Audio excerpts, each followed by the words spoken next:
Ghatal master plan.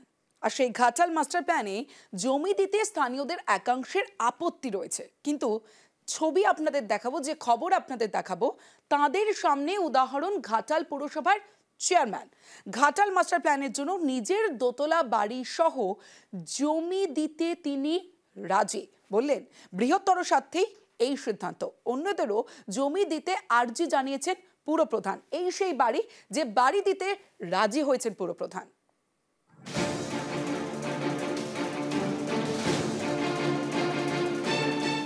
রাজ্যের টাকায় Ghatal master plan, এর জন্য রাজ্য বাজেটে 500 কোটি টাকা বরাদ্দ হয়েছে। তারপর কাজও শুরু হয়ে গিয়েছে। মাস্টার প্ল্যানের জন্য জমি প্রয়োজন, সেই জমি দিতে স্থানীয়দের একাংশের আপত্তি। তাদের সামনে উদাহরণ তৃণমূল পরিচালিত ঘাটাল পুরসভার চেয়ারম্যান তুহিন কান্তি বেরা। ঘাটাল শহরের বুক চিরে বয়ে গিয়েছে শিলাবতী।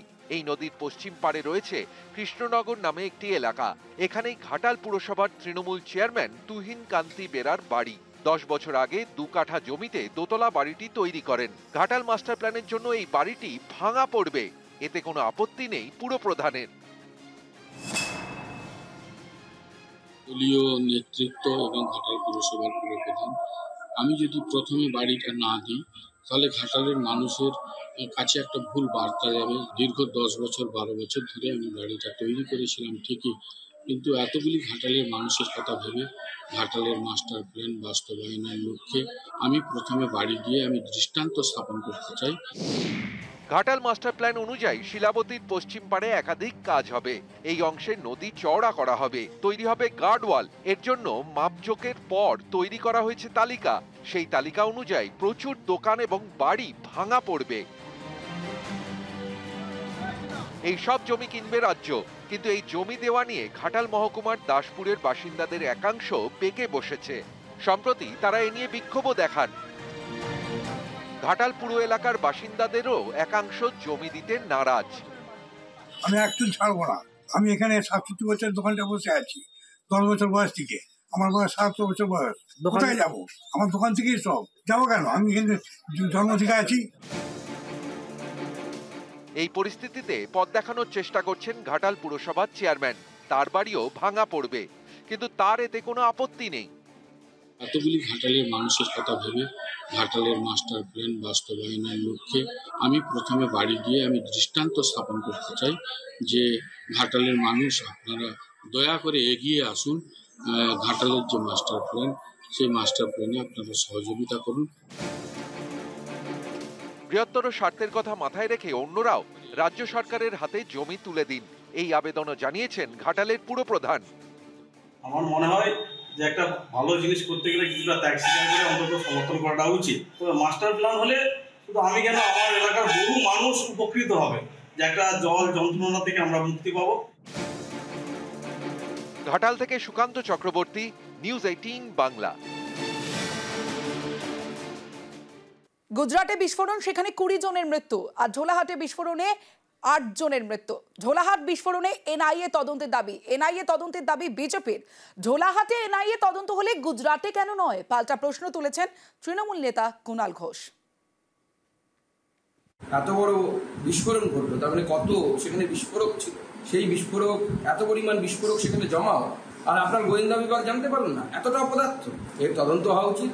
এনআইএ তদন্তের জন্য আমি হোম মিনিস্টারকে লিখব, সঠিক তদন্ত, কারা এর সাথে যুক্ত। গোটা দক্ষিণ 24 পরগনাটা, আর এখন এই মুহূর্তে উত্তর 24 পরগনা টার্গেট হয়েছে। এই দুটো জেলাকে জিহাদিদের অভয়ারণ্যে পরিণত করার চেষ্টা করছে। সুকান্তবাবু আর দিলীপবাবু যদি পাথর প্রতিমার বাজি কারখানাতে এনআইএ দাবি করেন, তাহলে এনআইএর আর একটা টিম যেন গুজরাটে নরেন্দ্র মোদী আর অমিত শাহের গুজরাটে, যেখানে সেম বাজি কারখানার বিস্ফোরণে, ভয়ঙ্কর বিস্ফোরণে বাড়ি উড়ে গেছে, 17 জন, অসমর্থিত খবরে আরো বেশি মারা গেছেন, তাহলে এনআইএটা গুজরাটেও যাক। এনআইএ আর কেন্দ্রের সরকারের এজেন্সিগুলো, সেগুলো তো শুধু বাংলার জন্য হতে পারে না।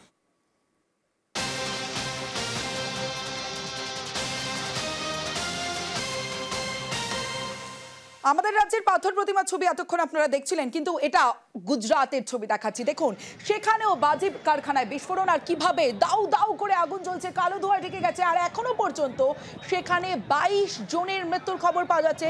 বনসকান্থা জেলার ডিসা শহরের কাছে প্রবল বিস্ফোরণ, আর প্রবল বিস্ফোরণে অন্তত 20 জনের মৃত্যু হয়েছে, গুরুতর আহত বেশ কয়েকজন, যেমনটা জানা যাচ্ছে। সরাসরি চলে যাব গুজরাট থেকে, আমাদের প্রতিনিধি नवीन झा রয়েছে আমার সঙ্গে।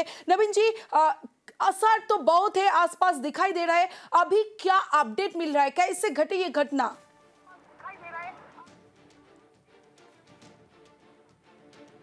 तमोश्री, देखिए जो ये पूरा मामला सामने आया है, ये सुबह से पूरा रेस्क्यू चल रहा है और गुजरात के बनासकांठा जिले के जो डिशा तालुका है वहाँ पे एक फैक्ट्री थी, जो फैक्ट्री को 2024 में उसका लाइसेंस जो था वो रद्द हो चुका था, लेकिन मतलब एक्सपायर हो चुका था। उसके बावजूद 2025 में ये जो है वो पटाखे हैं वो बनाने की जो फैक्ट्री है वहाँ पे वो लोग प्रोडक्शन भी कर रहे थे और वहाँ पे ये लोग कहीं ना कहीं पटाखे को रखा भी गया था।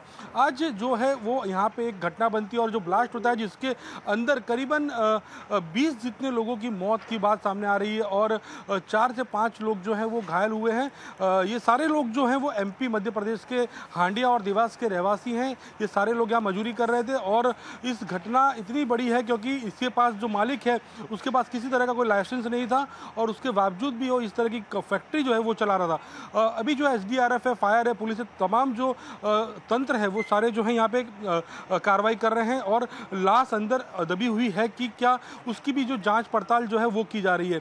कहीं ना कहीं कहा जाए तो ये बड़ी दुर्घटना जो गुजरात में बनी है उसको लेके जो है तंत्र भी है, जो सिस्टम है वो पूरा हिल चुका है और कहीं ना कहीं जो सारे लोग जो एक्सपायर हुए हैं, जो इंजर्ड हैं, वो उनके परिवार को सूचित करने की, और जो आरोपी है दीपक और खूबचंद करके 2 भाई हैं जिसमें से एक को डिटेन कर लिया गया और एक की जो है वो वांटेड है। तो ये जो घटना है उसमें फिलहाल भी सुबह से जो रेस्क्यू जो काम है वो चल रहा है। अभी भी आप देख सकते हैं कि किस तरह से JCB के द्वारा जो है कोई लाश अंदर अथवा कोई व्यक्ति अंदर फंसा है कि क्या, उसकी जो है जांच पड़ताल की जा रही है।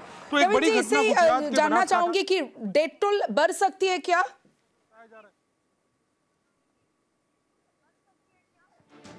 बिल्कुल अभी कुछ नहीं कहा जा सकता क्योंकि अभी तक जो है 20 से ज़्यादा लोगों की बॉडी जो है वो इस मलबे से निकाला जा चुका है और ये बात भी कही जा रही है कि हो सकता है कि अंदर 2 से 3 लोग और फंसे हुए हो सकते हैं जिनकी मौत हो चुकी हो, क्योंकि ये जो पूरा मलबा आप देख सकते हैं कि पूरा पत्थर से दबा हुआ है। उसके नीचे जो है वो जाँच और छानबीन चल रही है कि कोई और लोग मजदूर जो है, जो लेबर हैं, वो फंसे हैं कि क्या। तो कहीं ना कहीं जो ये बड़ी जो घटना बनी है जो गुजरात के बनासकांठा में, इसको लेके पूरा जो ऑफिसर्स जो अधिकारी है वो भी पहुंच चुके हैं और जो इंजर्ड है इस घटना में उनसे पूछताछ की जा रही है कि ये पूरी घटना बनी किस तरह से, आग लगी, बॉयलर फटा, क्या हुआ है, क्योंकि ये फैक्ट्री का जो लाइसेंस था वो 2024 में जो है वो एक्सपायर हो चुका था। जी शुक्रिया। बेसिकली डेथ का जो रीजन है वो स्लैब पूरा गिर गया, तो स्लैब की धरने की वजह से जो है लोगों की डेथ हुई है। हम लोग इसके अंदर जो है FIR में रजिस्टर कर रहे हैं अंडर सेक्शन 304 और इसके अंदर जो कोई भी इसका आरोपी है उसके खिलाफ सख्त से सख्त कार्रवाई की जाएगी। ये लोग सारे के सारे मध्य प्रदेश से।